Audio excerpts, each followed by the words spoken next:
എല്ലാ പ്രിയപ്പെട്ട സഹോദരീസഹോദരന്മാർക്കും ഇന്ന് വൈകിട്ടത്തെ ബൈബിൾ ക്ലാസ്സിലേക്ക് സ്വാഗതം. സൂമിൽ കൂടെ പങ്കെടുക്കുന്ന എല്ലാവർക്കും, പിന്നീട് സോഷ്യൽ മീഡിയയിൽ യൂട്യൂബിലും മറ്റും ഈ വചനങ്ങളെ കേൾക്കുന്ന എല്ലാ പ്രിയ സ്നേഹിതർക്കും യേശുക്രിസ്തുവിൻ്റെ നാമത്തിൽ ബൈബിൾ ക്ലാസ്സിലേക്ക് ഹൃദ്യമായ സ്വാഗതം അറിയിച്ചുകൊള്ളുന്നു.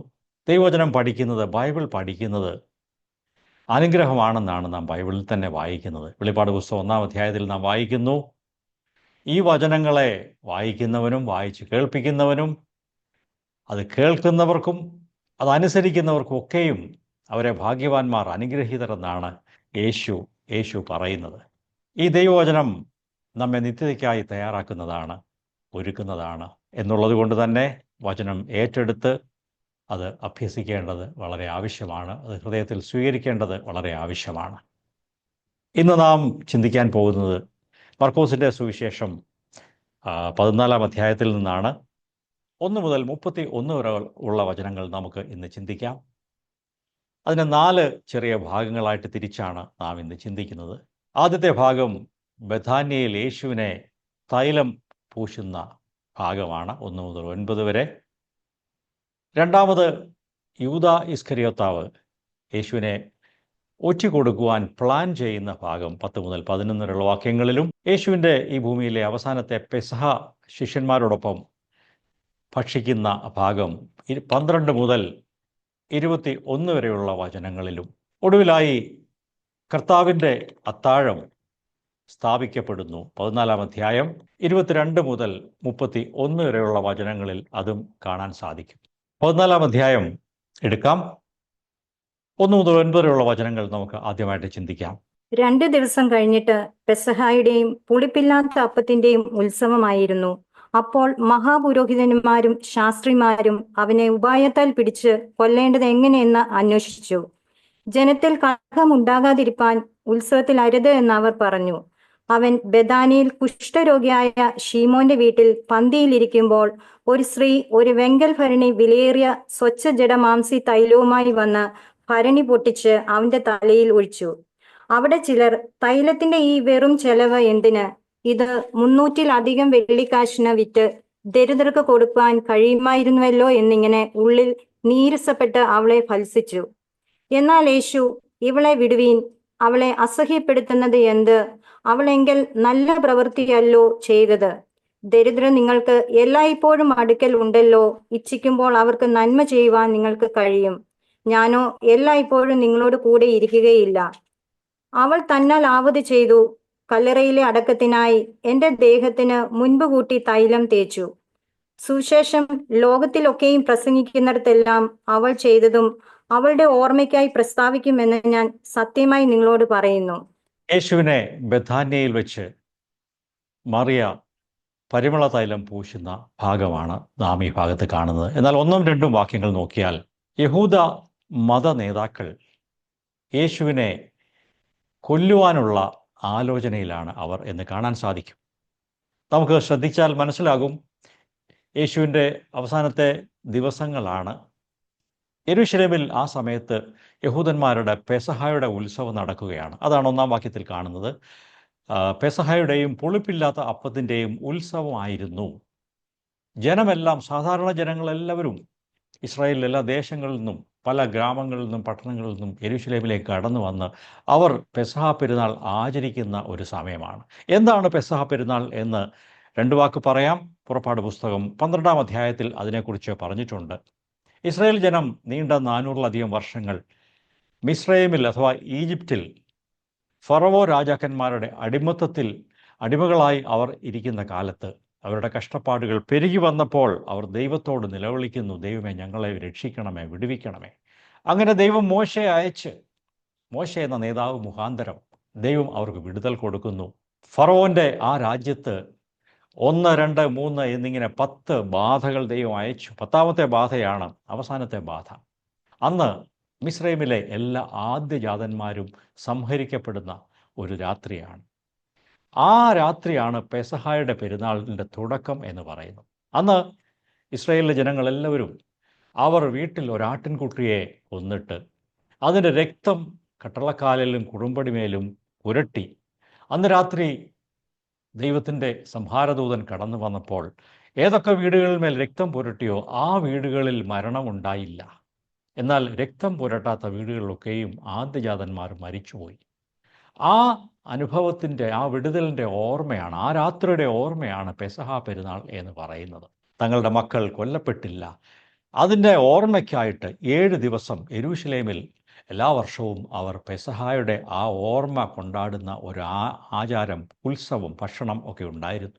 ഇവിടെ നാം കാണുന്നു, എല്ലാ യഹൂദന്മാരും കടന്നു വന്ന് പെസഹ പെരുന്നാൾ ആചരിക്കുകയും അതിൽ സന്തോഷിക്കുകയും ചെയ്യുമ്പോൾ മത നേതാക്കന്മാർ, ഇവിടെ നാം 1-2 വാക്യങ്ങൾ വായിക്കുന്നു, യേശുവിനെ എങ്ങനെ കൊല്ലണം എന്നുള്ളതാണ് അവരുടെ ആലോചന. അവർക്ക് ഈ പെസഹയിൽ പങ്കെടുക്കുവാനോ അതിൻ്റെ സന്തോഷമോ ഒന്നുമില്ല. എല്ലാ സമയത്തും മത നേതാക്കൾ അവരുടെ താല്പര്യങ്ങളെ അന്വേഷിക്കുന്നവരാണ്, ദൈവത്തെ അല്ല പലപ്പോഴും അവർ അന്വേഷിക്കുന്നത്. 3-ാം വചനം നോക്കുക. യേശു ബേഥാന്യയിൽ കുഷ്ഠരോഗിയായ ശീമോൻ്റെ വീട്ടിൽ ഒരു ഭക്ഷണത്തിനായിട്ട് ഇരിക്കുമ്പോൾ ആണ് ഒരു സ്ത്രീ വെങ്കൽ ഭരണിയിൽ വിലയേറിയ തൈലവുമായി വന്ന് ഭരണി പൊട്ടിച്ച് യേശുവിൻ്റെ തലയിൽ ഒഴിച്ചു എന്ന് വായിക്കുന്നു. ഈ ബേഥാന്യ എന്ന ഈ ചെറിയ ഗ്രാമം അഥവാ ചെറിയ പട്ടണത്തെക്കുറിച്ച് പറഞ്ഞാൽ അത് ഒലിവ് മലയുടെ കിഴക്ക് വശത്തായിട്ട്, യെരൂശലേമിൻ്റെ കിഴക്ക് വശത്തായിട്ടുള്ള ഒരു ചെറിയ ഗ്രാമം അഥവാ ചെറിയ പട്ടണമാണ് ഈ ബേഥാന്യ. യേശു പലപ്പോഴും അവിടെ വരാറുണ്ടായിരുന്നു.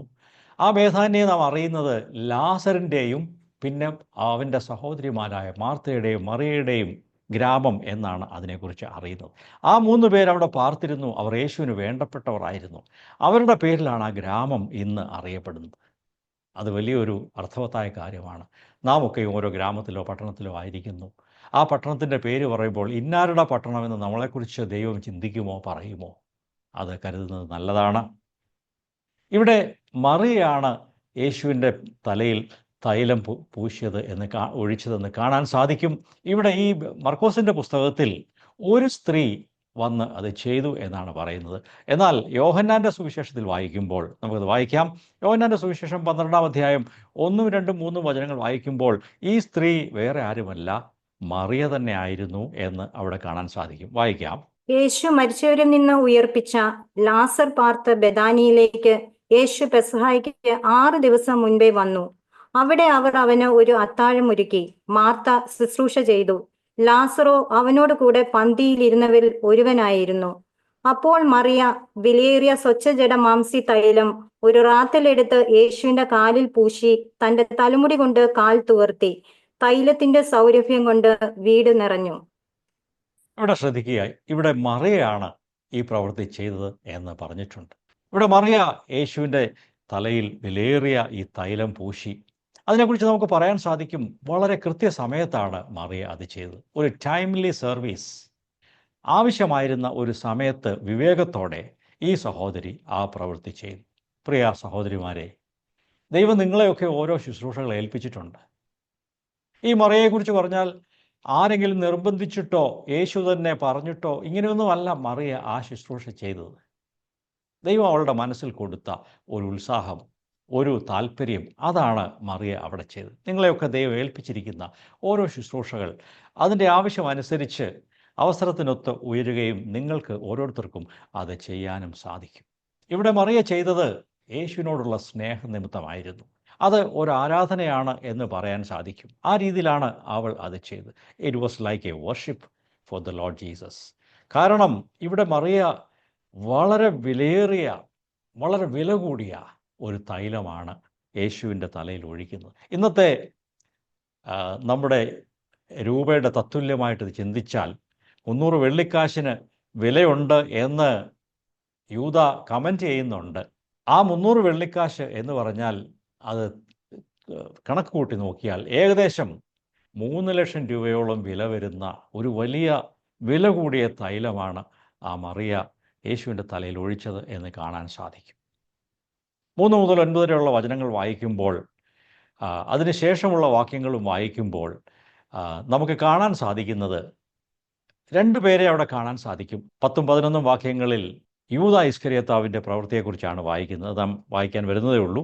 എന്നാൽ 1 മുതൽ 9 വരെയുള്ള വചനങ്ങളിൽ മറിയയുടെ ആ നല്ല പ്രവൃത്തിയാണ് കാണുന്നത്. ഇത് രണ്ടും കൂടെ ഒന്ന് തുലനം ചെയ്ത് തമ്മിൽ ചേർത്ത് നോക്കുമ്പോൾ മറിയയുടെ ക്രിസ്തുവിനോടുള്ള ആ സ്നേഹവും സമർപ്പണവും ആരാധനാ മനോഭാവവും സ്വാർത്ഥരഹിതമായ ശുശ്രൂഷയും ഒരു വശത്ത് കാണുമ്പോൾ, മറുവശത്ത് അടുത്ത വചനങ്ങളിൽ നിന്ന് വായിക്കുന്നു, യൂദ ഇസ്കരിയോത്താവ് എന്ന പണമോഹിയായ ആ മനുഷ്യൻ്റെ യേശുവിനെ ഒറ്റുകൊടുക്കുന്നതിനുള്ള അവൻ്റെ താല്പര്യം. ഈ രണ്ട് കാര്യങ്ങൾ അടുത്തടുത്ത് നമുക്ക് കാണാൻ സാധിക്കും. നാം ഇതിൽ ഏത് കൂട്ടത്തിൽപ്പെടുന്നവരാണ്? യേശുവിനോടുള്ള സ്നേഹനിമിത്തം ക്രിസ്തുവിൻ്റെ ശുശ്രൂഷയിലും സേവനത്തിലും മറ്റുള്ളവർ അനുഗ്രഹിക്കുന്ന ഒരു ശുശ്രൂഷയിലാണോ ഏർപ്പെട്ടിരിക്കുന്നത്?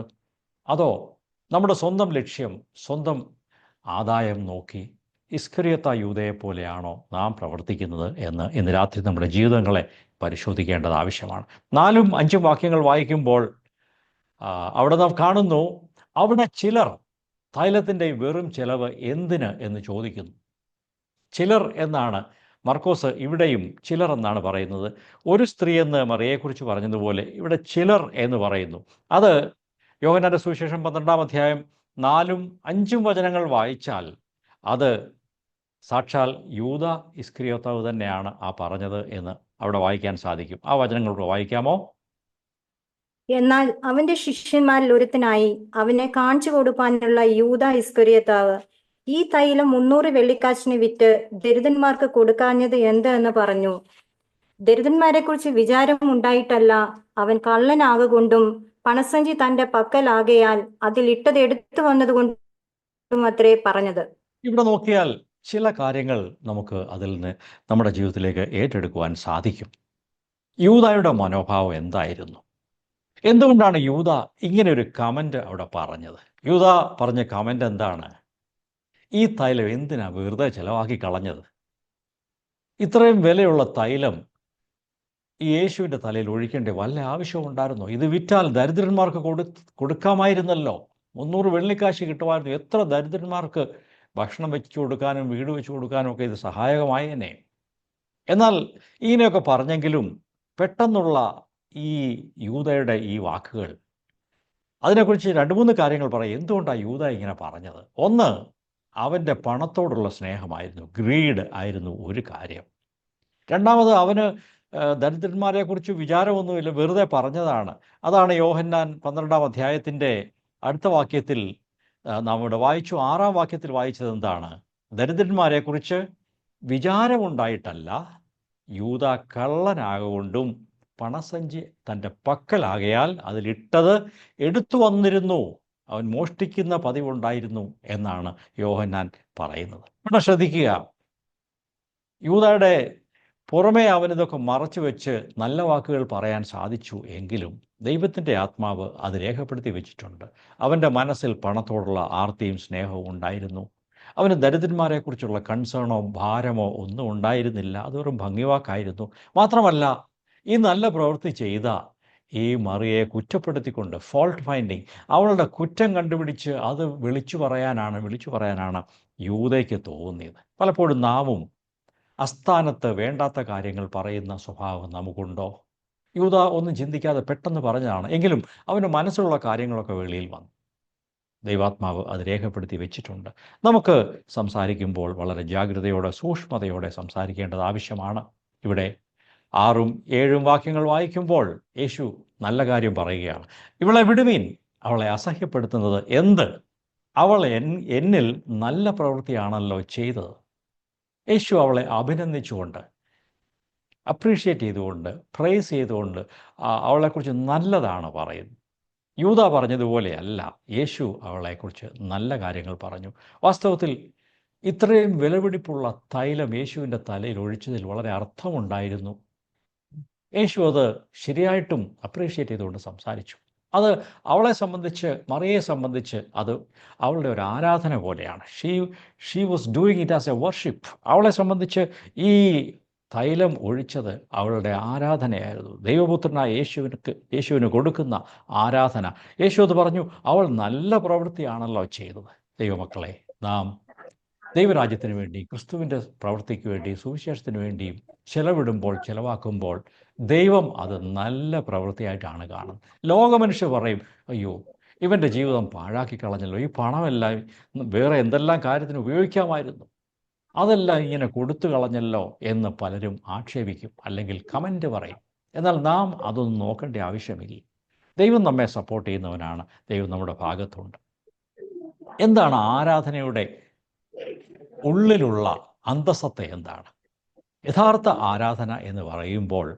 അത് സ്നേഹത്തിൽ നിന്നും, ആരാധന നൽകപ്പെടുന്ന വ്യക്തിയോടുള്ള ആദരവിൽ നിന്നും, ബഹുമാനത്തിൽ നിന്നും, സ്നേഹത്തിൽ നിന്നും ഒക്കെയാണ് വരുന്നത്. ഇവിടെ മറിയ അങ്ങനെയാണ് ചെയ്തത്. അവളുടെ ത്യാഗപൂർണമായ ആ സമർപ്പണം, എത്ര പണം ചെലവഴിച്ചാലും അത് അധികമല്ല, അത് യേശുവിന് വേണ്ടിയാണ് കൊടുത്തത് എന്നുള്ള ബോധ്യത്തോടെ അവൾ ചെയ്തു. നമുക്കും അതൊരു വെല്ലുവിളിയായി നമുക്ക് സ്വീകരിക്കാൻ സാധിക്കും. ദൈവം എപ്പോഴും തൻ്റെ മക്കളെ ഡിഫെൻഡ് ചെയ്യും, കാത്തു സൂക്ഷിക്കും. മറിയയ്ക്കെതിരായിട്ട് യൂദയോ അല്ലെങ്കിൽ മറ്റു ചിലരും കമൻ്റ് പറഞ്ഞപ്പോൾ ദൈവികമായ ഒരു ഡിഫൻസ്, ദൈവം അവളെ സംരക്ഷിച്ചുകൊണ്ട് യേശു അവൾക്ക് അനുകൂലമായി സംസാരിച്ചു. പലപ്പോഴും ഇങ്ങനെയാണ് സംഭവിക്കുന്നത്. നാം ദൈവത്തിന് വേണ്ടി ഒരു നിലപാടെടുത്താൽ ദൈവം തന്നെ നമ്മളെ സപ്പോർട്ട് ചെയ്യും, നമ്മുടെ പുറകിൽ നിന്ന് നമ്മളെ താങ്ങും എന്നുള്ളത് തീർച്ചയായിരിക്കുന്ന ഒരു കാര്യമാണ്.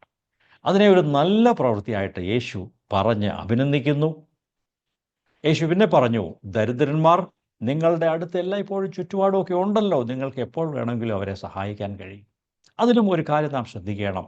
യേശുവിൻ്റെ കാലത്തും ദരിദ്രന്മാരും ധനവാന്മാരും ഒക്കെ ഉണ്ടായിരുന്നു. എന്നാൽ ഇവരുടെ ദാരിദ്ര്യവും ധനവാന്മാരുടെ അവരുടെ സമ്പത്തും എല്ലാം കൂടെ ചേർത്ത് എല്ലാവരെയും ഒരുപോലെ ആക്കുവാനുള്ള ഒരു പരിശ്രമം യേശു ചെയ്തില്ല എന്ന് കാണാൻ സാധിക്കും. യേശുവിൻ്റെ ശുശ്രൂഷ, താൻ കടന്ന് ഭൂമിയിലേക്ക് വന്നത് അതിനുവേണ്ടി ആയിരുന്നില്ല. പലരും ചെയ്യുന്ന പോലെ, രാഷ്ട്രീയ നേതാക്കന്മാരും ഒക്കെ ചെയ്യുന്ന പോലെ ഒരു സോഷ്യലിസം, എല്ലാ മനുഷ്യരെയും ഒരേ ലെവലിലാക്കുക, സാമ്പത്തികമായിട്ടുമൊക്കെ ഒരേ ലെവലിലാക്കുക എന്നൊരു ലക്ഷ്യം യേശുവിനുണ്ടായിരുന്നില്ല. ദൈവത്തിൻ്റെ പദ്ധതിയിലും അങ്ങനെ കാണുന്നില്ല. ദൈവം ആളുകളെ പല തരത്തിൽ, പല ലെവലിലാണ് ആക്കി വച്ചിരിക്കുന്നത്. നമ്മുടെ ഇടയിൽ നമ്മയൊക്കെ ദൈവം പല സാമ്പത്തികമായ പല തലത്തിലാണ് വെച്ചിരിക്കുന്നത്. എന്നാൽ ദൈവം നമുക്ക് വളർച്ച നൽകുന്നുണ്ട്, അഭിവൃദ്ധി നൽകുന്നുണ്ട്. എങ്കിലും മറ്റാരെങ്കിലും പോലെ ആകുവാനായിട്ട് നാം ആരും ആഗ്രഹിക്കേണ്ട ആവശ്യമില്ല. ദൈവത്തിന് നമ്മെക്കുറിച്ചൊക്കെയും ഒരു പദ്ധതിയുണ്ട്. ഇവിടെ 8-9 വാക്യങ്ങൾ നോക്കുക. അവൾ തന്നാൽ ആവുന്നത് ചെയ്തു. കല്ലറയിലെ അടക്കത്തിനായി എൻ്റെ ദേഹത്തിന് അവൾ മുമ്പ് കൂട്ടി തൈലം തേച്ചു എന്ന് യേശു പറയുകയാണ്. പ്രിയപ്പെട്ട സഹോദരങ്ങളെ, ഇതിൽ നിന്നൊക്കെ നമുക്ക് നല്ല ചില പാഠങ്ങൾ പഠിക്കുവാനായിട്ടുണ്ട്. കൃത്യസമയത്ത് ചെയ്ത അവളുടെ സേവനം, അവൾ തന്നാൽ ആവുന്നത് ചെയ്തു. ഈ കാര്യം നമ്മുടെയൊക്കെ ജീവിതത്തിൽ ബാധകമായിരിക്കുന്ന കാര്യമാണ്. ദൈവത്തിന് വേണ്ടി പരമാവധി നമുക്ക് കഴിയുന്നിടത്തോളം നാം ചെയ്യണം. നമുക്കില്ലാത്ത സേവനം ചെയ്യുവാൻ, ഇല്ലാത്ത ധനം ചെലവഴിക്കുവാൻ ദൈവം നമ്മോട് ആവശ്യപ്പെടുന്നില്ല. എന്നാൽ നമുക്കുള്ളതിൽ നിന്നും ധാരാളമായിട്ട് ചെലവഴിപ്പാനും കൊടുക്കാനും, നമുക്ക് ആരോഗ്യമുള്ളപ്പോൾ പോകാനും യാത്ര ചെയ്യാനും മറ്റുള്ളവരെ അനുഗ്രഹിപ്പാനും മിഷൻസിൽ പങ്കാളികളാകാനും ഒക്കെ നമുക്ക് സാധിക്കും. ഇവിടെ മാത്രമല്ല, യേശു തൻ്റെ മരണത്തെ മുൻപ് കൂട്ടി ഇവിടെ പ്രസ്താവിക്കുകയാണ്. കല്ലറയിലെ എൻ്റെ അടക്കത്തിനായി അവൾ മുൻപ് കൂട്ടി തൈലം തേച്ചിരിക്കുന്നു. ജീവനോടെ ഞാൻ ഇരിക്കുമ്പോൾ തന്നെ അവൾ തൈലം തേച്ചു. യേശുവിന് തൻ്റെ മരണത്തെക്കുറിച്ച് ഇതിനു മുമ്പും പല പ്രാവശ്യവും ശിഷ്യന്മാരോട് പറഞ്ഞു കൊടുക്കുന്നതായിട്ട് നമുക്ക് കാണാൻ സാധിക്കും. ഇവിടെ എന്ന് മാത്രമല്ല, 9-ാം വാക്യം നോക്കുക. ദൈവം ഈ മറിയയ്ക്ക് വലിയ ഒരു മാന്യത കൽപ്പിച്ചു കൊടുക്കുകയാണ്. സുവിശേഷം ലോകത്തിൽ പ്രസംഗിക്കുന്നിടത്തെല്ലാം അവൾ ചെയ്തത് അവളുടെ ഓർമ്മയ്ക്കായി പ്രസ്താവിക്കപ്പെടും എന്ന് ഞാൻ സത്യമായിട്ട് നിങ്ങളോട് പറയുന്നു. ദൈവം തന്നെ ഈ പാവപ്പെട്ട സഹോദരിയെ ബഹുമാനിക്കുന്നതായിട്ട് അല്ല ഇവിടെ കാണുന്നത്. ദൈവത്തിൻ്റെ പക്കൽ നിന്ന് കിട്ടുന്ന ഓണറാണ്, ബഹുമാനമാണ് ഏറ്റവും മുഖ്യമായത്. നാം മനുഷ്യൻ്റെ മാന്യത അന്വേഷിക്കേണ്ട ആവശ്യമില്ല. യേശു ഒരിക്കലും ഈ ഭൂമിയിലായിരുന്നപ്പോൾ മനുഷ്യരുടെ ബഹുമാനം ആഗ്രഹിച്ചില്ല, അതിൻ്റെ പിന്നാലെ പോയില്ല. He never sought the honour of people. ദൈവത്തിൻ്റെ പക്കൽ നിന്നുള്ള ബഹുമാനം മാത്രമാണ് യേശു ആഗ്രഹിച്ചത്. ഇവിടെ ഈ ഓർമ്മയെക്കുറിച്ച് പറയുന്നതിനെക്കുറിച്ച് ഞാൻ 2 വചനങ്ങൾ കാണിക്കാം. അതിന് ഒരു കാര്യമുണ്ട്. പഴയ നിയമത്തിലും പുതിയ നിയമത്തിലും ഓർമ്മസ്തംഭങ്ങളെക്കുറിച്ച് നാം വായിക്കുന്നു. പ്രത്യേകിച്ചും പഴയ നിയമത്തിൽ മോശയുടെ കാലത്തും യോശുവയുടെ കാലത്തും ശമൂവേലിൻ്റെ കാലത്തും ഒക്കെ ഓരോ സംഭവങ്ങൾ കടന്നു പോകുമ്പോൾ അവർ ഒരു കല്ല് നാട്ടി, അല്ലെങ്കിൽ 12 കല്ലെടുത്ത് നാട്ടിയിട്ട് ഇത് ഓർമ്മസ്തംഭമായിരിക്കട്ടെ, വരുന്ന തലമുറകൾക്ക് ഓർക്കുവാനുള്ള ഒരു ജ്ഞാപക സ്തംഭമായിരിക്കട്ടെ എന്ന് പറഞ്ഞ് പല സ്തംഭങ്ങളും നാട്ടി ഓർമ്മയ്ക്ക് വേണ്ടി പലതും ചെയ്തു എന്ന് കാണാൻ സാധിക്കും. നമുക്ക് 2 വചനങ്ങൾ വായിക്കാം. സദൃശവാക്യങ്ങൾ 10-ാം അധ്യായം അതിൻ്റെ 7-ാം വചനം ആദ്യം വായിക്കാം. നീതിമാന്റെ ഓർമ്മ അനുഗ്രഹിക്കപ്പെട്ടത്, ദുഷ്ടന്മാരുടെ പേരോ കെട്ടുപോകും. ഇത് നീതിമാന്മാരായ ദൈവമക്കളുടെ ഓർമ്മ, അവരെക്കുറിച്ചുള്ള ഓർമ്മ അടുത്ത തലമുറകളിലും അത് അനുഗ്രഹീതമാണ് എന്ന് ദൈവവചനം പറയുന്നു. നാം ഈ ഭൂമിയിൽ നിന്ന് കടന്നുപോയി കഴിയുമ്പോൾ നമ്മുടെ ഒന്നോ രണ്ടോ തലമുറയിൽപ്പെട്ട അടുത്ത തലമുറകൾ നമ്മെക്കുറിച്ച് എങ്ങനെയായിരിക്കും ഓർക്കുന്നത്? നാം ദൈവരാജ്യത്തിന് വേണ്ടി ചിലവായി പോയി, മറ്റുള്ളവരെ അനുഗ്രഹിപ്പാനായിട്ട് ജീവിച്ചു എന്ന് നമ്മെക്കുറിച്ച് മറ്റുള്ളവർ ഓർക്കുമോ? അത് മനോഹരമായൊരു ഓർമ്മയാണ്. മറ്റൊരു വചനം കൂടെ നമുക്ക് ലൂക്കോസ് 22-ാം അധ്യായം 19-ാം വചനത്തിൽ നിന്ന് വായിക്കാം. പിന്നെ അപ്പമെടുത്ത് വാഴ്ത്തി നുറുക്കി അവർക്ക് കൊടുത്തു. ഇത് നിങ്ങൾക്ക് വേണ്ടി നൽകുന്ന എന്റെ ശരീരം, എന്റെ ഓർമ്മയ്ക്കായി ഇത് ചെയ്യുവീൻ എന്ന് പറഞ്ഞു. ഇവിടെ യേശു ശിഷ്യന്മാരോട് പറയുകയാണ്, അപ്പം നുറുക്കി അവർക്ക് കൊടുത്തിട്ട് പറഞ്ഞു, ഇത് നിങ്ങൾക്ക് വേണ്ടി നൽകുന്ന ശരീരം, എൻ്റെ ഓർമ്മയ്ക്കായി ഇത് ചെയ്യുവിൻ. അവിടെ യേശുവും പറയുകയാണ്, നിങ്ങൾ എന്നെ ഓർക്കണം, എൻ്റെ ജീവിതത്തെക്കുറിച്ച് ഓർക്കണം. ഞാൻ എന്തിനാണ് ഭൂമിയിലേക്ക് വന്നത്, എങ്ങനെയാണ് ജീവിച്ചത്, എൻ്റെ ജീവിതത്തിൻ്റെ ലക്ഷ്യം എന്തായിരുന്നു, ഇത് നിങ്ങൾ ഓർക്കണം എന്ന് നമ്മോടും അതാണ് പറയുന്നത്. ഓരോ പ്രാവശ്യവും അപ്പം നുറുക്കൽ ശുശ്രൂഷ അല്ലെങ്കിൽ കർത്തൃമേശ വിശുദ്ധ സംസർഗം നടത്തുമ്പോൾ നാം യേശുവിനെ ഓർക്കുന്നു, അവിടുത്തെ ത്യാഗത്തെ ഓർക്കുന്നു. പ്രിയപ്പെട്ടവരെ, ഇവിടെ മറിയെക്കുറിച്ച് പറയുന്നു, അവളുടെ ഓർമ്മയ്ക്കായി എല്ലായിടത്തും ഈ സംഭവം പ്രസ്താവിക്കപ്പെടും. അതൊരു നല്ല കാര്യമാണ്. നമ്മെക്കുറിച്ചും മറ്റുള്ളവർക്ക് നല്ല ചില ഓർമ്മകൾ ഉണ്ടായിരിക്കട്ടെ. രണ്ടാം ഭാഗത്തിലേക്ക് നമ്മൾ വരികയാണ്. അത് യേശുവിനെ ഒറ്റിക്കൊടുക്കുവാനായിട്ടുള്ള യൂദയുടെ പദ്ധതിയാണ് നാം കാണുന്നത്. മർക്കോസിൻ്റെ സുവിശേഷം 14-ാം അധ്യായം 10ഉം 11ഉം വാക്യങ്ങൾ വായിക്കാം. പിന്നെ 12 ഒരുത്തനായി ഇസ്കര്യോത്താവായ യൂദ അവനെ മഹാപുരോഹിതന്മാർക്ക് കാണിച്ചു കൊടുക്കേണ്ടതിന് അവരുടെ അടുക്കൽ ചെന്നു. അവർ അത് കേട്ട് സന്തോഷിച്ച് അവന് പണം കൊടുക്കാമെന്ന് വാഗ്ദത്തം ചെയ്തു. അവനും അവനെ എങ്ങനെ കാണിച്ചു കൊടുക്കാമെന്ന് തക്കം അന്വേഷിച്ചു പോന്നു. ഇവിടെ ഈ രണ്ട് വചനങ്ങളിൽ നാം കാണുന്നത് യേശുവിനെ ഒറ്റിക്കൊടുക്കുവാനുള്ള ഒരു പദ്ധതി ആസൂത്രണം ചെയ്യുന്ന ഇസ്കര്യോത്ത യൂദയെക്കുറിച്ചാണ് നാം ഇവിടെ വായിക്കുന്നത്. എന്തുകൊണ്ടാണ് യേശുവിനെ യൂദ ഇങ്ങനെ ഒറ്റിക്കൊടുക്കാനായിട്ട് തീരുമാനിച്ചത് എന്ന് ചിന്തിച്ചിട്ടുണ്ടോ? 3.5 വർഷം യേശുവിൻ്റെ കൂടെ ശിഷ്യനായി, എല്ലാറ്റിലും പങ്കാളിയായി, പണം സൂക്ഷിപ്പുകാരനായി, ട്രഷററായി കൂടെ നടന്ന ഈ വ്യക്തി അവസാനം എന്തുകൊണ്ടാണ് ഇങ്ങനെ നേരെ തിരിഞ്ഞത് എന്ന് ചിന്തിച്ചിട്ടുണ്ടോ? അതിനെക്കുറിച്ച് ഞാൻ മനസ്സിലാക്കുന്നത്, യൂദയെ സംബന്ധിച്ച് ധനം ആർജിക്കുക, പൊസിഷൻ നേടുക, അധികാരം ഉണ്ടാകുക, ഈ കാര്യങ്ങളിൽ അവന് കണ്ണുണ്ടായിരുന്നു. യൂദയും ഒരുപക്ഷെ മറ്റ് ശിഷ്യന്മാരും ഒക്കെ വിചാരിച്ചിരുന്നത്, ഈ മശിഹായ യേശു ഒരു വലിയ രാഷ്ട്രീയ പ്രസ്ഥാനം തുടങ്ങുമെന്നും അന്ന് അവരെ ഭരിച്ചുകൊണ്ടിരിക്കുന്ന, അവരെ അടിമകളാക്കി വെച്ച് ഭരിക്കുന്ന റോമൻ സാമ്രാജ്യത്തിനെതിരായി പോരാടുമെന്നും റോമാക്കാരെയൊക്കെ തകർത്തിട്ട്, ഈ അത്ഭുത സിദ്ധികൾ ഉപയോഗിച്ച് റോമാക്കാരെ തകർത്തിട്ട് ഇവിടെ ഇസ്രായേൽ ജനങ്ങൾക്ക് വേണ്ടി ഒരു പുതിയ സർക്കാരുണ്ടാക്കും. അങ്ങനെ യേശു അതിൻ്റെ നേതാവായിരിക്കുമ്പോൾ യൂദയ്ക്കും പ്രതീക്ഷയുണ്ട്, എനിക്കും അതിലൊരു മുഖ്യ സ്ഥാനം കിട്ടും, എനിക്കും നല്ലൊരു പദവി കിട്ടും, അതിൻ്റെ ഫലമായി പണമുണ്ടാക്കാനും ഒക്കെ ഉള്ള ധാരാളം സാഹചര്യങ്ങൾ ഉണ്ടാകും എന്നൊക്കെ ഒരുപക്ഷേ ഈ ഇസ്കര്യോത്ത യൂദ ചിന്തിച്ചിരിക്കും എന്ന് നമുക്ക് പറയാനായിട്ട് സാധിക്കും. എന്നാൽ ഒടുവിൽ വന്നപ്പോൾ കാര്യങ്ങൾ അങ്ങനെയല്ല സംഭവിച്ചത്. യേശു ഒരിക്കലും ഒരു രാഷ്ട്രീയ നേതാവിനെ പോലെ ഒന്നും പ്രവർത്തിച്ചില്ല. ഒടുവിൽ വന്നപ്പോൾ ഇതാ 3 ലക്ഷം രൂപയോളം ഇങ്ങനെ യേശുവിൻ്റെ തലയിൽ തൈലം ഒഴിക്കുവാനായിട്ട് ചെലവഴിച്ച ഈ മറിയെ യേശു പുകഴ്ത്തുകയും ചെയ്യുന്നു. യേശു ഒരിക്കലും രാഷ്ട്രീയ നേതൃത്വം എടുത്തില്ല എന്നൊക്കെ കണ്ടപ്പോൾ യൂദയുടെ എല്ലാ പ്രതീക്ഷകളും തകർന്നുപോയി. അതുകൊണ്ടാണ് ഇനി ഞാൻ വേറെ വഴി നോക്കുകയാണ്, എനിക്ക് പണം ഉണ്ടാക്കണം, എനിക്ക് നേതൃത്വ സ്ഥാനത്ത് വരണം, എനിക്ക് മാന്യത കിട്ടണം, അതിന് ഇദ്ദേഹത്തിൻ്റെ കൂടെ പോയാൽ സാധ്യമല്ല എന്നുള്ള ചിന്ത ആ സമയത്ത് യൂദയുടെ മനസ്സിൽ വന്നു. അതുകൊണ്ടാണ് അവൻ വേറെ വഴി തേടിയത്. അവൻ ആവശ്യമുള്ള കാര്യങ്ങൾക്ക് വേണ്ടി അവൻ്റെ മനസ്സ് വെച്ചു എന്ന് മാത്രമല്ല, അതേ സമയത്ത് തന്നെ പിശാച് അവൻ്റെ ഹൃദയത്തിൽ കടക്കുകയും ചെയ്തു. പ്രിയപ്പെട്ടവരെ, ദൈവത്തെ വിട്ട് നമ്മുടെ സ്വന്തം വഴികളിൽ പോകുവാനും നേട്ടങ്ങൾ ഉണ്ടാക്കുവാനും നാം മനസ്സ് വയ്ക്കുമ്പോൾ തന്നെ അത് സാത്താൻ തിരിച്ചറിയും. അവൻ നമ്മുടെ ഉള്ളിൽ കടക്കും. നാം ചിന്തിക്കാത്ത രീതിയിൽ ദോഷകരമായ വഴികളിലേക്കും തകർച്ചയിലേക്കും പിശാച് നമ്മെ നടത്തും എന്നുള്ളത് നാം ഓർത്തിരിക്കേണ്ടത് ആവശ്യമാണ്. നാം വായിക്കുന്നു യോഹന്നാന്റെ സുവിശേഷം 13-ാം അധ്യായം, അതിൻ്റെ 26-ഉം 27-ഉം വചനങ്ങൾ വായിച്ചാൽ അതവിടെ കാണാൻ സാധിക്കും. ഞാൻ അപ്പക്കണ്ടം മുക്കിക്കൊടുക്കുന്നവൻ തന്നെ എന്ന് യേശു ഉത്തരം പറഞ്ഞു. ഖണ്ഡം മുക്കി ഷീമോൻ ഇസ്കരിയോത്താവിന്റെ മകനായ യൂദയ്ക്ക് കൊടുത്തു. ഖണ്ഡം വാങ്ങിയ ഉടനെ സാത്താൻ അവനിൽ കടന്നു. യേശു അവനോട്, നീ ചെയ്യുന്നത് വേഗത്തിൽ ചെയ്യുക എന്ന് പറഞ്ഞു.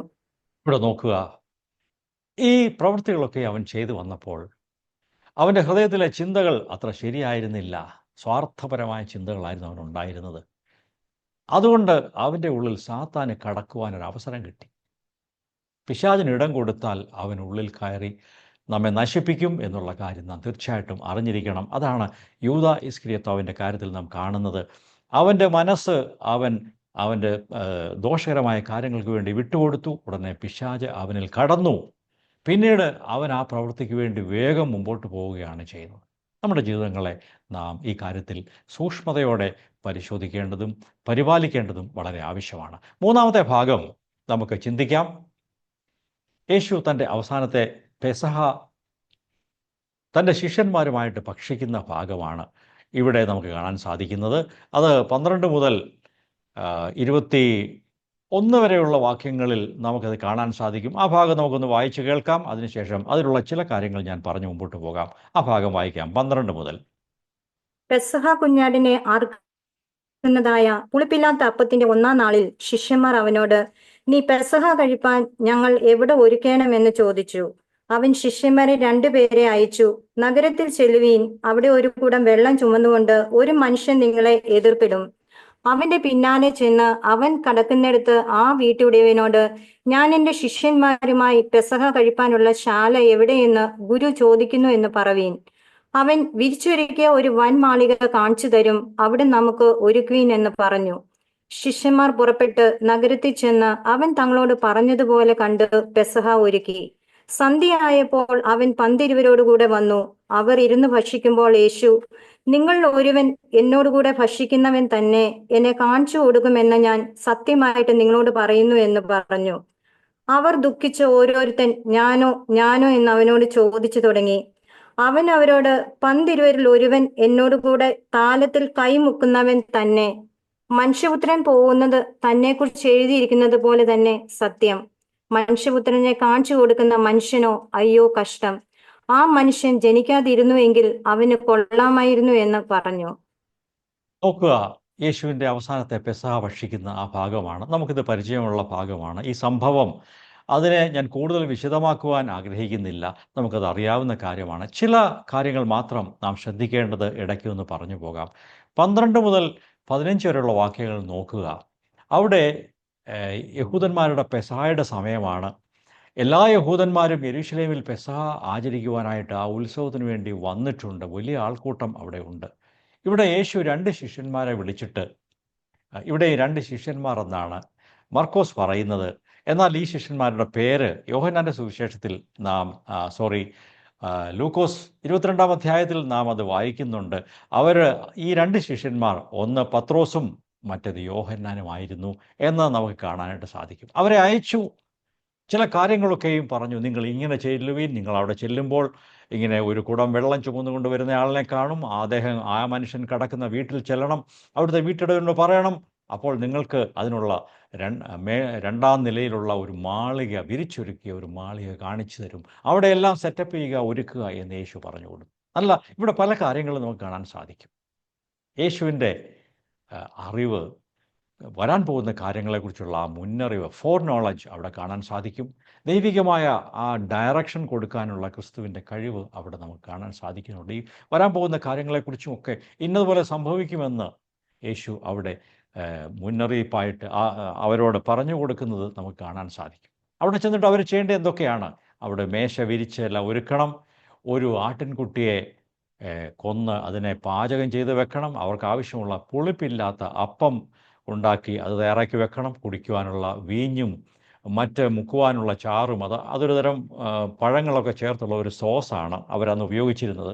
ഇങ്ങനെയുള്ള കാര്യങ്ങളെല്ലാം തയ്യാറാക്കി വെച്ച് കഴിയുമ്പോൾ യേശുവും മറ്റ് ശിഷ്യന്മാരും എല്ലാം കൂടെ അവിടെ വരും. അതിന് 2 പേരെ ചുമതലപ്പെടുത്തി അവരുടെ ഒരു ടീമായിട്ടായിരിക്കും അവർ പ്രവർത്തിച്ചത്. ഇവരെല്ലാം ശരിയാക്കി എന്ന് നമുക്ക് കാണാൻ സാധിക്കുന്നു. അങ്ങനെ അവിടെ അവർ ഒരുക്കി, യേശു പറഞ്ഞതുപോലെ അവർ പെസഹ ഒരുക്കി. സന്ധ്യ ആയപ്പോൾ യേശു 12 പേരോടും കൂടെ അവിടെ ഭക്ഷണത്തിനായിട്ട് ഇരുന്നു. അവർ ഭക്ഷിക്കാൻ തുടങ്ങി. ഇവിടെ നാം വായിക്കുന്ന മറ്റേ കാര്യം, യേശു 18-ാം വാക്യത്തിൽ അവിടെ ഇരുന്ന് ഭക്ഷിക്കുമ്പോൾ തന്നെ അതിനിടയ്ക്ക് പറഞ്ഞു, തനിക്ക് സംഭവിപ്പാനുള്ള, തന്നെ ഒറ്റിക്കൊടുക്കുവാനുള്ള കാര്യത്തെക്കുറിച്ചും യേശു അവരോട് മുന്നറിയിക്കുകയാണ്. നിങ്ങളിൽ ഒരുത്തൻ, എന്നോടുകൂടെ ഭക്ഷിക്കുന്നവൻ തന്നെ എന്നെ കാണിച്ചു കൊടുക്കും, എന്നെ ഒറ്റിക്കൊടുക്കും, എന്നെ യഹൂദന്മാർക്ക് ഏൽപ്പിച്ചു കൊടുക്കും.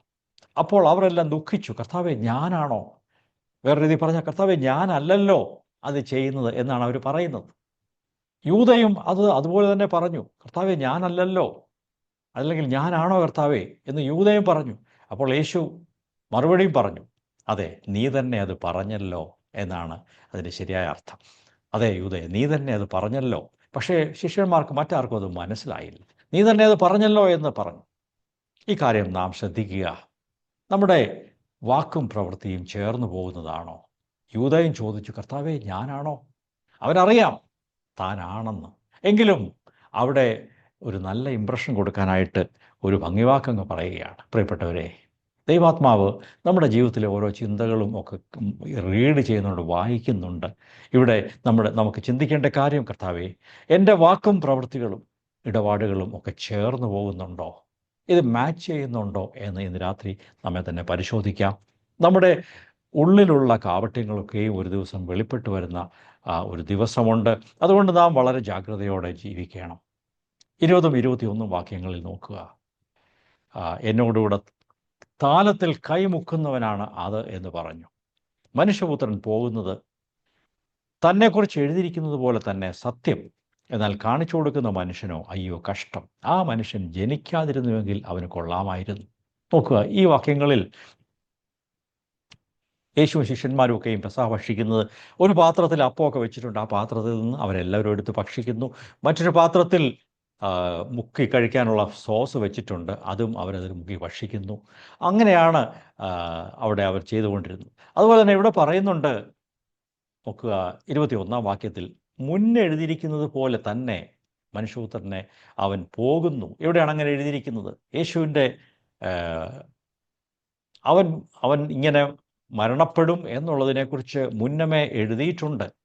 അതിനനുസരിച്ചാണ് യേശുവിനെ അവർ കാണിച്ചു കൊടുക്കുന്നതും യേശു പിടിക്കപ്പെടുന്നതും ഒക്കെ ആ രീതിയിലാണ്. ഓക്കെ, നമുക്ക് മുമ്പോട്ട് നോക്കാം. 4-ാമത്തെ ഭാഗം, കർത്താവിൻ്റെ മേശ അല്ലെങ്കിൽ അപ്പം നുറുക്കൽ ശുശ്രൂഷയെക്കുറിച്ച് യേശു അത് നടത്തി കാണിച്ചു കൊടുത്തു. അതാണ് ഇവിടെ നമുക്ക് കാണാൻ സാധിക്കുന്നത്. 22 മുതൽ 31 വരെയുള്ള വചനങ്ങളിൽ ആദ്യം 22 മുതൽ 25 വരെയുള്ള വാക്യങ്ങൾ നോക്കാം.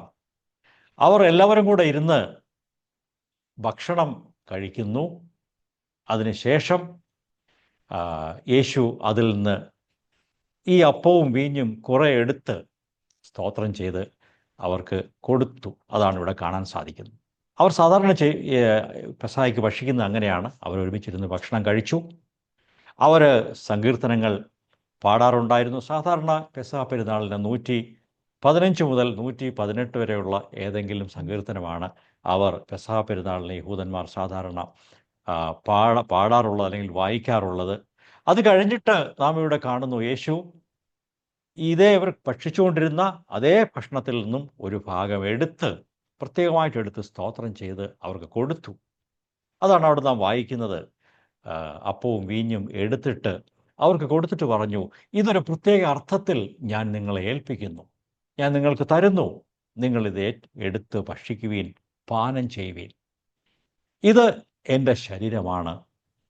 എന്നിട്ട് വീഞ്ഞു കൊടുത്തിട്ട് പറഞ്ഞു, ഇത് എൻ്റെ രക്തമാണ്, അല്ലെങ്കിൽ അതിന് തത്തുല്യമാണ്, ഇതെൻ്റെ രക്തവും എൻ്റെ ശരീരവുമാണ് എന്ന് പറഞ്ഞുകൊണ്ടാണ് യേശു അവർക്ക് അപ്പം നുറുക്കി കൊടുക്കുന്നതും എടുത്തു കൊടുക്കുന്നതും പിന്നെ വീഞ്ഞു കൊടുക്കുന്നതും. ഒരു പുതിയ ആശയം അവിടെ യേശു പ്രസ്താവിക്കുകയാണ് ചെയ്യുന്നത്. നാം സാധാരണ 1 കൊരിന്ത്യർ വായിക്കുമ്പോൾ ഈ ഭാഗങ്ങൾ വായിക്കാറുണ്ട്. നമുക്ക് 1 കൊരിന്ത്യർ 11-ാം അധ്യായത്തിൽ നിന്ന് 2-3 വചനങ്ങൾ വായിക്കാം. നാം അപ്പം നുറുക്കുമ്പോൾ സാധാരണ വായിക്കാറുള്ളതാണ്. പൗലോസ് അപ്പോസ്തലന് ദൈവം വെളിപ്പെടുത്തി കൊടുത്ത കാര്യങ്ങൾ 1 കൊരിന്ത്യർ 11-ാം അധ്യായം 23 മുതൽ 26 വരെ വായിക്കാം. ഞാൻ കർത്താവിങ്കിൽ നിന്ന് പ്രാപിക്കുകയും നിങ്ങൾ കേൾപ്പിക്കുകയും ചെയ്തത് എന്തെന്നാൽ, കർത്താവായ യേശുവിനെ കാണിച്ചു കൊടുത്ത രാത്രിയിൽ അവൻ അപ്പം എടുത്ത് സ്തോത്രം ചൊല്ലി നുറുക്കി, ഇത് നിങ്ങൾക്ക് വേണ്ടിയുള്ള എൻ്റെ ശരീരം, എൻ്റെ ഓർമ്മയ്ക്കായി ഇത് ചെയ്യുവീൻ എന്ന് പറഞ്ഞു. അവണ്ണം തന്നെ അത്താഴം കഴിഞ്ഞ ശേഷം അവൻ പാനപാത്രവും എടുത്തു. ഈ പാനപാത്രം എന്റെ രക്തത്തിൻ പുതിയ നിയമമാകുന്നു. ഇത് കുടിക്കുമ്പോഴൊക്കെയും എന്റെ ഓർമ്മയ്ക്കായി ചെയ്യുവീൻ എന്ന് പറഞ്ഞു. അങ്ങനെ നിങ്ങൾ ഈ അപ്പം തിന്നുകയും പാനപാത്രം കുടിക്കുകയും ചെയ്യുമ്പോഴൊക്കെയും കർത്താവ് വരുവോളം അവന്റെ മരണത്തെ പ്രസ്താവിക്കുന്നു. പൗലോസ് അപ്പോസ്തലൻ ഈ അപ്പം നുറുക്കൽ ശുശ്രൂഷയുടെ അല്ലെങ്കിൽ കർത്താവിൻ്റെ അത്താഴത്തിൻ്റെ അർത്ഥം കുറച്ചുകൂടെ വ്യക്തമായിട്ട് ഇവിടെ പറയുകയാണ്. ഇത് യേശുവിൻ്റെ ഓർമ്മയ്ക്ക് വേണ്ടിയുള്ള കാര്യമാണ്. യേശു നമുക്ക് വേണ്ടി എന്ത് ചെയ്തു, താൻ എപ്രകാരമാണ് തൻ്റെ ജീവൻ നമുക്ക് വേണ്ടി നൽകിയത്, തൻ്റെ രക്തം എപ്രകാരം നമുക്ക് വേണ്ടി ചിന്തി, തൻ്റെ ശരീരവും രക്തവും നമുക്ക് വേണ്ടി ഏൽപ്പിച്ചു കൊടുത്തത് എങ്ങനെയാണ്, ഇതൊക്കെ നിങ്ങൾ ഓർക്കണം. ആ മഹാത്യാഗത്തോട് നിങ്ങൾ നന്ദിയുള്ളവരായിരിക്കണം. ആ യേശുവിനെ നിങ്ങൾ സ്നേഹിച്ചുകൊണ്ട് ജീവിക്കണം. ഇതൊക്കെയാണ് അതിൻ്റെ ആശയം. എൻ്റെ ഓർമ്മയ്ക്കായി ഇത് ചെയ്യുവിനെന്ന് പറഞ്ഞു. യേശുവിൻ്റേതെന്ന് പറയുന്ന ഒരു ചിത്രം മനസ്സിൽ വരുത്തുകയല്ല നാം ആരും ചെയ്യേണ്ടത്. നാം ആരും അങ്ങനെ ചെയ്തുകൂടാ. യേശുവിൻ്റെ ഒരു ചിത്രം മനസ്സിൽ ഓർക്കുവാനും ചിന്തിക്കുവാനും അല്ല യേശു അവിടെ പറയുന്നത്. യേശു നമുക്ക് വേണ്ടി എന്ത് ചെയ്തു എന്നുള്ളതാണ് നാം ഓർക്കേണ്ടത്. അത് കഴിഞ്ഞിട്ട് യേശു പറഞ്ഞു, ഇത് കുടിക്കുമ്പോഴൊക്കെയും എൻ്റെ ഓർമ്മയ്ക്കായി ചെയ്യുവീൻ. 26-ാം വചനത്തിൽ നിന്ന് വായിക്കുന്നു, ഈ അപ്പം തിന്നുകയും പാനപാത്രം കുടിക്കുകയും ചെയ്യുമ്പോഴൊക്കെയും കർത്താവ് വരുവോളം നിങ്ങൾ അവൻ്റെ മരണത്തെ പ്രസ്താവിക്കുന്നു. We declare his death on the cross. ക്രൂശിന്മേൽ നമുക്ക് വേണ്ടി രക്തം ചൊരിഞ്ഞതും ഒക്കെ നാം ഓർക്കുന്നു. ഞാൻ ചില കാര്യങ്ങൾ അതിനെക്കുറിച്ച് പറയാം. ഈ ശുശ്രൂഷ പല രാജ്യങ്ങളിലും പല സഭകളിലും പല പേരിലാണ് അറിയുന്നത്. അത് നാം പല പേരുകൾ കേട്ടിട്ടുണ്ട്. അതിനെ കർത്താവിൻ്റെ അത്താഴമെന്ന് പറയാറുണ്ട്. അതുകൊണ്ട് തന്നെ ഇത് രാത്രിയിൽ അനുഷ്ഠിക്കണമെന്ന് പറയുന്ന ചില സഭാവിഭാഗങ്ങളെക്കുറിച്ച് ഞാൻ കേട്ടിട്ടുണ്ട്.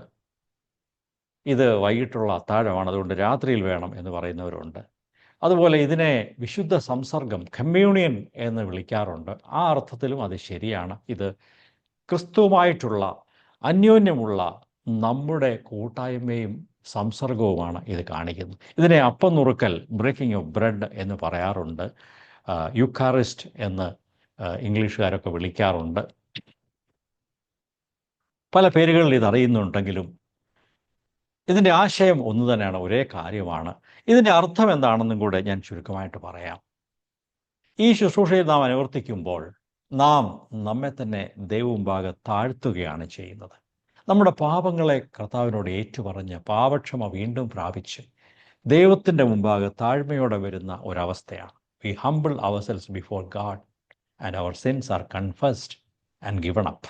രണ്ടാമത്തേത്, ഈ ശുശ്രൂഷയിൽ പങ്കെടുക്കുമ്പോൾ ദൈവം നമുക്കൊരു കാര്യം ഉറപ്പ് തരുന്നു. നിൻ്റെ പാപങ്ങൾ ദൈവം ക്ഷമിച്ചിരിക്കുന്നു. You are ഫോർഗിവൺ. നീ ക്ഷമിക്കപ്പെട്ടിരിക്കുന്നു, നിൻ്റെ പാപങ്ങൾ ദൈവം ക്ഷമിച്ചു എന്നുള്ള ഒരു ഉറപ്പ് നമുക്ക് ഈ ശുശ്രൂഷയിൽ കൂടെ ലഭിക്കുന്നുണ്ട്. മാത്രമല്ല, ക്രിസ്തുവിനോടുള്ള നമ്മുടെ ആ ഏകീഭാവം നാം ഉറപ്പിക്കുകയാണ്. We confirm our unity, oneness with Christ and also with each other. ക്രിസ്തുവുമായിട്ടും അന്യോന്യം സഹോദര സഹോദരന്മാരുമായിട്ടും ഞാൻ ഒന്നാണ് എന്നുള്ള ഒരു പ്രഖ്യാപനമാണ്. എല്ലാ ദൈവമക്കളുമായിട്ടും ഞാൻ ഒന്നായിരിക്കുന്നു. ഞങ്ങളൊരു കുടുംബത്തിൻ്റെ അംഗങ്ങളാണ്. We are one. We have only one goal. ഞങ്ങൾക്ക് ഒരു ലക്ഷ്യമാണുള്ളത്. ഞങ്ങൾ ഒരേ കാഴ്ചപ്പാടുള്ളവരാണ്, ഒരേ സ്ഥലത്തേക്ക് പോകുന്നവരാണ്. ആ ഒരു യൂണിറ്റി, ആ ഒരു ഐക്യതയാണ് ഇതിൽ കൂടെ നാം പ്രഖ്യാപിക്കുന്ന മറ്റൊരു കാര്യം. നാലാമത്തെ ഒരു കാര്യം എന്ന് പറയുന്നത്, ക്രിസ്തുവിനോടുള്ള നമ്മുടെ ആ സമർപ്പണത്തെ നാം ഒരിക്കൽ കൂടെ പുതുക്കുന്നു. എന്നിട്ട് ദൈവത്തിൻ്റെ പ്രവൃത്തിക്കായി, മിഷൻസിന് വേണ്ടി, സുവിശേഷം അറിയിക്കുവാനായിട്ട്, മറ്റുള്ളവരെ നേടുവാനായിട്ട് നാം ആ ഒരു താല്പര്യത്തോടെ പുറത്തേക്ക് പോകുന്നു. ആ ഒരു കമ്മിറ്റ്മെൻറ്റ് നമ്മളെ അതിലേക്കാണ് നയിക്കേണ്ടത്. ക്രിസ്തുവിനോടുള്ള സമർപ്പണത്തെ പുതുക്കുമ്പോൾ മറ്റുള്ളവരെ നേടുവാനും അവരോട് സുവിശേഷം അറിയിക്കുവാനുമുള്ള ഒരു ഡയറക്ഷനാണ് ദൈവം നമുക്ക് തരുന്നത്. ഈ കാര്യങ്ങളൊക്കെ ഈ കർത്താവിൻ്റെ അത്താഴത്തിൽ, കർത്താവിൻ്റെ മേശയിൽ ഉൾപ്പെട്ടിരിക്കുന്നു. നാം അത് മനസ്സിലാക്കി വേണം അത് ചെയ്യാനായിട്ട്. ശരി, നമുക്ക് മുമ്പോട്ട് പോകാം. അതിൻ്റെ 24-ാം വാക്യത്തിൽ യേശു തൻ്റെ രക്തം ചൊരിയുന്നു എന്നുള്ള കാര്യം അതിനെക്കുറിച്ച് പറഞ്ഞിട്ടുണ്ട്. യേശുവിൻ്റെ രക്തം ചീന്തുന്നതും അതുപോലെ പഴയ നിയമത്തിലെ മൃഗങ്ങളെ ബലി കഴിക്കുന്ന കാര്യവും തമ്മിൽ നമുക്ക് ചേർത്ത് ചിന്തിക്കേണ്ടത് ആവശ്യമാണ്. പഴയ നിയമത്തിലെ മൃഗബലി ഒരിക്കലും പാപങ്ങളെ നീക്കുവാൻ പര്യാപ്തമായിരുന്നില്ല എന്ന് നാം എബ്രായ ലേഖനത്തിൽ വായിക്കുന്നു. അത് മതിയായതായിരുന്നില്ല. പുറപ്പാട് പുസ്തകം നോക്കുക, 24-ാം അധ്യായം 6-7 വചനങ്ങൾ നമുക്ക് നോക്കാം. അവിടെ മൃഗബലിയെക്കുറിച്ചാണ് പറയുന്നത്. മോശ രക്തത്തിൽ പാതിയെടുത്ത് പാത്രങ്ങളിൽ ഒഴിച്ചു. രക്തത്തിൽ പാതി യാഗപീഠത്തിന്മേൽ തളിച്ചു. അവൻ നിയമപുസ്തകം എടുത്ത് ജനം കേൾക്കെ വായിച്ചു. യഹോവ കൽപ്പിച്ചതൊക്കെയും ഞങ്ങൾ അനുസരിച്ച് നടക്കുമെന്ന് അവർ പറഞ്ഞു. അപ്പോൾ മോശ രക്തമെടുത്ത് ജനത്തിന്മേൽ തളിച്ചു. ഈ സകല വചനങ്ങളും ആധാരമാക്കി യഹോവ നിങ്ങളോട് ചെയ്തിരിക്കുന്ന നിയമത്തിന്റെ രക്തം ഇതാ എന്ന് പറഞ്ഞു. ഇവിടെ ഒരു മൃഗത്തെ ബലി കഴിച്ചിട്ട് അതിൻ്റെ രക്തമെടുത്ത് തളിച്ചിട്ട് ഇതാ ഉടമ്പടിയുടെ രക്തം ഇതാണ്, നിയമത്തിൻ്റെ രക്തം ഇതാകുന്നു എന്ന് മോശെ പറഞ്ഞു. എന്നാൽ ആ യാഗങ്ങൾക്ക്, മൃഗങ്ങളുടെ രക്തത്തിന് മനുഷ്യൻ്റെ പാവത്തെ നീക്കുവാൻ കഴിയുമായിരുന്നില്ല. അതിനെ മറച്ചു വെക്കാനേ കഴിയുമായിരുന്നുള്ളൂ. അതിനെ ശരിക്കും മായ്ക്കുവാൻ കഴിയുമായിരുന്നില്ല. അതിനെ നീക്കി ശുദ്ധീകരിക്കുവാൻ കഴിയുമായിരുന്നില്ല. യേശുവിൻ്റെ രക്തമാണ് അതിന് പര്യാപ്തമായിട്ടുള്ളത്.